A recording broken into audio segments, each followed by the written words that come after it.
Hi everybody, I'm Ryan, and today we're going to talk about some important information if you play Modern or Legacy, how Blood Moon interacts with cards that's weird. First off, the most important one that will come up the most is Blood Moon causes Urza's Saga to die.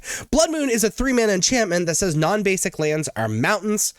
I don't fully understand state-based actions and the rules that are happening in the background, but essentially when Blood Moon turns Urza's Saga into a mountain, it has no chapter abilities, which means the number of counters on it are higher than the number of chapter abilities, which according to the rules, sagas need to be sacrificed. So if your opponent has an Urza Saga, you play a Blood Moon, Urza Saga just goes away. Next up is Blood Moon lets lands enter untapped. When you play the land, it is a mountain. So even if it's something like a Stomping Grounds or whatever, when you play it, you don't have to pay the 2 life and it enters untapped because it's just a mountain when Blood Moon's on the battlefield. When you play a Blood Moon and there's a Dryad Arbor on the battlefield, it does remain a creature because technically a creature is a part of its type. It turns into a mountain green creature that is a 1/1.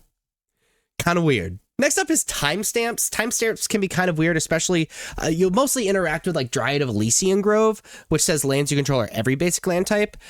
Basically, the thing to remember with timestamps is the last one wins, the last one that is played. So if there's a Blood Moon on the battlefield and then somebody plays a Dryad, the Dryad makes every basic land type. If there's a Dryad on the battlefield and then Blood Moon comes on the battlefield, everything's mountains. The last played one wins. That's important to remember. Sometimes we have lands that turn all lands into a certain type, like Urborg. Urborg says each land is a swamp in addition to its other land types.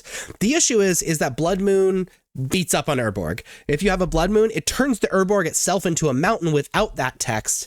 Thus, other things are not swamps. And that is it for interesting interactions with Blood Moon that I can think of.